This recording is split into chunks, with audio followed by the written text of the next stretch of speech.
കേരളം ഇന്ന് ഉറ്റുനോക്കിക്കൊണ്ടിരിക്കുന്നത് തിരുവനന്തപുരത്തേക്ക് മാത്രമല്ല, മറിച്ച് ഡൽഹിയിലെ AICC ആസ്ഥാനത്തേക്കാണ്. 102 സീറ്റുകളുടെ തിളക്കമാർന്ന വിജയവുമായി UDF അധികാരത്തിലേക്ക് നടന്നു കയറുമ്പോൾ ആ വിജയത്തിന്റെ അമരക്കാരൻ ആര് എന്നുള്ള ചോദ്യം കോൺഗ്രസിനെ ഒരു വലിയ അഗ്നിപരീക്ഷയിലേക്കാണ് തള്ളിവിട്ടുകൊണ്ടിരിക്കുന്നത്. കേരള രാഷ്ട്രീയ ചരിത്രത്തിൽ ഇന്ന് വരെ കാണാത്ത വിധം തെരുവുകൾ പ്രകമ്പനം കൊള്ളുകയാണ്. VD സതീശൻ എന്ന ജനകീയ നായകനായി മുദ്രാവാക്യം വിളികളുമായി കാസർഗോഡ് മുതൽ തിരുവനന്തപുരം വരെ ജനങ്ങൾ അണിനിരക്കുമ്പോൾ അധികാരത്തിന്റെ ഇടനാഴികളിൽ MLA-മാരുടെ എല്ലാവരുടെയും പൂർണ്ണ പിന്തുണയോടെ KC വേണുഗോപാൽ കരുത്തു കാട്ടുന്നു എന്നുള്ളതുകൂടി പറയേണ്ടിയിരിക്കുന്നു. ജനഹിതമാണോ അതോ MLA-മാരുടെ എണ്ണമാണോ ജനാധിപത്യത്തിൽ വലുത് എന്നുള്ള ചോദ്യം, ഗൗരവകരമായ ചോദ്യം, ഓരോ കോൺഗ്രസ് പ്രവർത്തകന്റെയും ഉള്ളിൽ ഒരു വിങ്ങലായി മാറിക്കഴിഞ്ഞു. VD സതീശൻ മുഖ്യമന്ത്രിയാകണമെന്ന് ആഗ്രഹിക്കുന്ന ലക്ഷക്കണക്കിന് മനുഷ്യരുടെ വികാരം സോഷ്യൽ മീഡിയയിൽ ഒരു വലിയ സുനാമിയായി ആഞ്ഞടിക്കുകയാണ്. സതീശൻ എന്ന പേര് കേരളത്തിന്റെ മുക്കിലും മൂലയിലും ഒരു ആവേശമായി പടരുമ്പോൾ പാർട്ടി ഹൈക്കമാൻഡ് ഈ ജനവികാരത്തെ എങ്ങനെ ഉൾക്കൊള്ളും എന്നുള്ളതാണ് ഇപ്പോൾ പുറത്തു വരുന്ന അല്ലെങ്കിൽ ഇപ്പോൾ ഉയർന്നു വരുന്ന വലിയ പ്രതിസന്ധി എന്ന് പറയുന്നത്. കോൺഗ്രസ് പാർട്ടിക്കുള്ളിലെ ഈ ആഭ്യന്തര യുദ്ധം കേവല സ്ഥാനമാനങ്ങൾക്ക് മാത്രം വേണ്ടിയുള്ളതല്ല, മറിച്ച് കേരളത്തിലെ സാധാരണക്കാരായ വോട്ടർമാരുടെ ആഗ്രഹം, പാർട്ടിക്കുള്ളിലെ ഗ്രൂപ്പ് സമവാക്യങ്ങളും തമ്മിലുള്ള അല്ലെങ്കിൽ ഇവർ തമ്മിൽ നേരിട്ടുള്ള ഏറ്റുമുട്ടലായി ഇത് മാറിക്കഴിയുകയും ചെയ്തിട്ടുണ്ട്. അതിസങ്കീർണമായ ഈ സാഹചര്യത്തിലാണ് എരിയുന്ന തേയിൽ എണ്ണ ഒഴിക്കുന്നത് പോലെ മാത്യു കുടനാടിന്റെ വിവാദ പ്രസ്താവന കൂടി ഉണ്ടാകുന്നത്. KC വേണുഗോപാലിനെ പിന്തുണച്ച് സംസാരിക്കുന്ന സാഹചര്യത്തിൽ കോൺഗ്രസിന്റെ ആഭ്യന്തര കാര്യങ്ങളിൽ ഘടകകക്ഷികളായ ലീഗ് ഉൾപ്പെടെയുള്ളവർ ഇടപെടേണ്ടതില്ലെന്ന കുടനാടന്റെ വാക്കുകൾ UDF രാഷ്ട്രീയത്തിൽ വലിയൊരു പൊട്ടിത്തെറിക്കാണ് കാരണമായിരിക്കുന്നത്. സതീശനെ പിന്തുണച്ചിരുന്നുവെങ്കിലും ഒരു തുറന്ന പോരിലേക്ക് നീങ്ങാതിരുന്ന മുസ്ലിം ലീഗ് നേതൃത്വത്തെ ചൊടിപ്പിക്കാൻ ഈ ഒരൊറ്റ പ്രസ്താവന തന്നെ മതിയായിരുന്നു. ലീഗ് പ്രവർത്തകർ സംസ്ഥാന വ്യാപകമായി തെരുവിലിറങ്ങി പ്രതിഷേധിച്ചോടെ സതീശന് അനുകൂല ആ രീതിയിലുള്ള ജനവികാരം കൂടുതൽ ശക്തമാവുകയും ചെയ്തു. എന്നാൽ സതീശനെ സ്നേഹിക്കുന്നവർ ഉയർത്തിയ ഈ പ്രതിഷേധം വാസ്തവത്തിൽ അദ്ദേഹത്തിന് തിരിച്ചടിയാവുകയാണ് ചെയ്തിരിക്കുന്നത്. ജനാധിപത്യപരമായ തെരഞ്ഞെടുപ്പിന് പകരം സമ്മർദ്ദതന്ത്രങ്ങളുടെ അധികാരം പിടിക്കാൻ സതീശൻ ശ്രമിക്കുന്നു എന്നൊരു തെറ്റായ സന്ദേശം ഹൈക്കമാൻഡിന് മുന്നിലെത്തിക്കാൻ എതിർഭാഗത്തിന് ഇത് അവസരമൊരുക്കുകയും ചെയ്തിട്ടുണ്ട്. ഹൈക്കമാൻഡ് നിരീക്ഷകരായ മുഗൾ വാസ്നിക്കും അതുപോലെ അജയ് മാക്കന് നൽകിയ റിപ്പോർട്ടിൽ തെരുവിലെ ഈ പ്രതിഷേധങ്ങൾ സതീശൻ തന്നെ സ്പോൺസർ ചെയ്തതാണെന്ന ഗൗരവകരമായ നിരീക്ഷണമുണ്ടെന്നാണ് പുറത്തു വരുന്ന വിവരങ്ങളെല്ലാം. സോഷ്യൽ മീഡിയയിൽ നടക്കുന്ന വലിയ തോതിലുള്ള ക്യാമ്പയിനുകൾ സതീശന്റെ അറിവോടെയാണെന്ന വിശ്വാസം കേന്ദ്ര നേതൃത്വത്തിൽ ഉറപ്പിക്കാൻ ഈ സംഭവങ്ങൾ കാരണമാവുകയും ചെയ്തിട്ടുണ്ട്. MLA-മാരുടെ മനസ്സറിയാൻ വന്ന നിരീക്ഷകർക്ക് മുന്നിൽ കാര്യങ്ങൾ കീഴ്മേ മറിയുന്ന കാഴ്ചയാണ് പിന്നീട് കാണാൻ സാധിച്ചത്. ഭൂരിഭാഗം MLA-മാരും KC വേണുഗോപാലിന്റെ പേരാണ് മുഖ്യമന്ത്രി സ്ഥാനത്തേക്ക് നിർദ്ദേശിച്ചിരിക്കുന്നത്. ഇതിനിടയിലാണ് രാഷ്ട്രീയ കേരളത്തെ ഞെട്ടിച്ചുകൊണ്ട് നിരീക്ഷകരുടെ കൈവശം വരുന്ന ആ രഹസ്യരേഖ പുറത്തു വരുന്നത്. ഒരു പ്രമുഖ ഫോട്ടോഗ്രാഫറുടെ ക്യാമറയിൽ പതിഞ്ഞ ആ പട്ടികയിൽ KC വേണുഗോപാലിനെ പിന്തുണയ്ക്കുന്നവരുടെ പേരുകൾ വ്യക്തമായി കാണാമായിരുന്നു. എല്ലാവരെയും അത്ഭുതപ്പെടുത്തിയിരിക്കുന്നത് തൃക്കരിപ്പൂർ MLA സന്ദീപ് ആര്യയുടെയും KPCC പ്രസിഡന്റിന്റെയും നിലപാടുകൾ കൂടിയാണ്. നിഷ്പക്ഷത പാലിക്കുമെന്ന് കരുതിയിരുന്നവർ ഇവർ KCക്കൊപ്പം നിലയുറപ്പിച്ചത് സതീശൻ ക്യാമ്പിന് വലിയ പ്രഹരവുമുണ്ടായി. രമേശ് ചെന്നിത്തലയുടെ വിശ്വസ്തനായി അറിയപ്പെടുന്ന IC ബാലകൃഷ്ണൻ പോലും KCയെ പിന്തുണച്ചപ്പോൾ സതീശനും ചെന്നിത്തലയ്ക്കും തീർത്തും ഒറ്റപ്പെട്ടു പോകുന്ന സാഹചര്യമുണ്ടായി. സജി ജോസഫ്, TO മോഹനൻ, T സിദ്ദിഖ് തുടങ്ങിയ കരുത്തരായ നേതാക്കൾ KCക്കൊപ്പം ഒപ്പിട്ടതോടെ സതീശന്റെ പിന്തുണ വെറും 6 പേരിലേക്ക് ചുരുങ്ങുകയും ചെയ്തു. ജനങ്ങളും ഘടകകക്ഷികളും സതീശനെ ആഗ്രഹിക്കുമ്പോൾ MLA-മാരുടെ എണ്ണത്തിൽ KC ബഹുദൂരം മുന്നിലെത്തിയ അസാധാരണ സാഹചര്യമാണ് നിലവിലുള്ളത്. ഈ കണക്കുകൾ നിരത്തിയാണ് വേണുഗോപാൽ പക്ഷം ഹൈക്കമാൻഡിൽ തങ്ങളുടെ സ്വാധീനം ഉറപ്പിച്ചു വെക്കുന്നത്. ഈ ഒരു സാഹചര്യത്തിൽ ഹൈക്കമാൻഡിന് മുന്നിൽ KC വേണുഗോപാലിനെ മുഖ്യമന്ത്രിയെ പ്രഖ്യാപിക്കുക അല്ലാതെ മറ്റു വഴികളില്ലാത്ത അവസ്ഥയാണ് ഉണ്ടായിരിക്കുന്നത്. ഡൽഹിയിലേക്ക് വിളിക്കപ്പെട്ട സതീശനോടും ചെന്നിത്തലയോടും മല്ലികാർജ്ജുൻ ഖാർഗെ അടക്കമുള്ളവർ ഏതാണ്ട് നിലപാടുകൾ വ്യക്തമാക്കി കഴിഞ്ഞു. MLA-മാരുടെ പിന്തുണയാണ് മാനദണ്ഡമെന്നും അത് KCക്കാണെന്നും അദ്ദേഹം അസന്നിഗ്ധമായി പറയുകയും ചെയ്തു.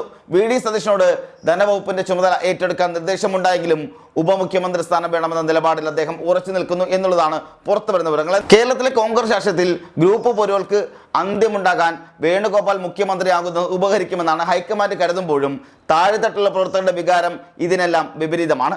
സതീശനെ പോലെ പോരാട്ട വീര്യമുള്ള ഒരു നേതാവിനെ തടയുന്നത് അല്ലെങ്കിൽ തഴയുന്നത് പാർട്ടിയുടെ അടിത്തറ ഇളക്കുമെന്ന് മുതിർന്ന നേതാക്കൾ പോലും മുന്നറിയിപ്പ് നൽകുന്നുണ്ട്.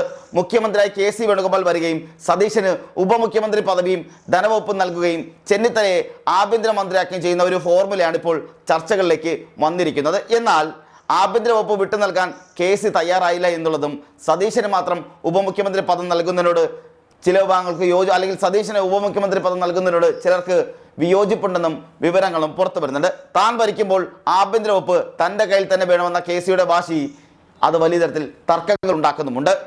ഇതിനെല്ലാം പിന്നിൽ ഡൽഹി കേന്ദ്രീകരിച്ച് പ്രവർത്തിക്കുന്ന ഒരു പ്രമുഖ വ്യവസായിയുടെ ഇടപെടലുണ്ടെന്നും ഞെട്ടിക്കുന്ന വിവരങ്ങൾ ഇപ്പോൾ പുറത്തു വരുന്നുണ്ട്. ഈ വ്യവസായിയുടെ മധ്യസ്ഥയിലാണ് തുടക്കത്തിൽ സതീശനെ പിന്തുണച്ചിരുന്ന കുഞ്ഞാലിക്കുട്ടിയും മുസ്ലിം ലീഗിനെയും KC പക്ഷത്തേക്ക് അടുപ്പിച്ചതെന്നുള്ള സംസാരങ്ങൾ ഉണ്ടാകുന്നുണ്ട്. ഡൽഹിയിലെ ഉന്നത കേന്ദ്രങ്ങളിൽ വലിയ സ്വാധീനമുള്ള ഈ വ്യവസായി മുമ്പും കേരളത്തിലെ രാഷ്ട്രീയ തീരുമാനങ്ങളിൽ നിർണായക പങ്ക് വഹിച്ചിട്ടുമുണ്ട്. സതീശന്റെ വ്യക്തിപരമായ വിയോജിപ്പുകൾ രാഹുൽ ഗാന്ധിയെ അറിയിച്ചിട്ടുണ്ടെങ്കിലും കൂടെ നിന്നവർ അവർ തന്നെ മറുകണ്ഠം ചാടിയത് സതീശൻ ക്യാമ്പിനെ ആകെ ഒലിച്ചിരിക്കുക കൂടിയാണ്. രാഷ്ട്രീയ വഞ്ചന എന്ന് ഇതിനെ വിശേഷിപ്പിക്കാമെങ്കിലും അധികാര രാഷ്ട്രീയത്തിൽ തങ്ങൾക്ക് അക്കങ്ങൾ മാത്രമാണ് വിലയെന്ന് ഹൈക്കമാൻഡ് ഒരിക്കൽ കൂടി തെളിയിക്കുകയും ചെയ്യുന്നു. 102 സീറ്റുകൾ നൽകി UDFനെ അധികാരത്തിലെത്തിയ കേരളത്തിലെ വോട്ടർമാർ ഇപ്പോൾ നിരാശയുടെ വക്കിൽ കൂടിയാണ്. തങ്ങൾ വോട്ട് നൽകി ജയിപ്പിച്ചത് സതീശൻ നയിക്കുന്ന ഒരു സർക്കാരിനെ കാണാനാണെന്ന് അവർ സോഷ്യൽ മീഡിയയിലൂടെ തുറന്നു പറയുന്നുമുണ്ട്. എന്നാൽ പാർട്ടിയിലെ ഉൾപോരും ഗ്രൂപ്പിസവും ജനവികാരത്തെ അട്ടിമറിച്ചിരിക്കുന്നു എന്നുള്ളതാണ് സത്യസന്ധമായ കാര്യം. കണ്ണൂരിലെ കരുത്തനായ സജി ജോസഫിനെ രാജിവെപ്പിച്ച് ആ സീറ്റിൽ KC വേണുഗോപാൽ മത്സരിക്കാൻ നീക്കം നടത്തുമ്പോൾ സാധാരണക്കാരായ പ്രവർത്തകർക്കിടയിൽ വലിയ അമർശമാണ് പുകയുന്നത്.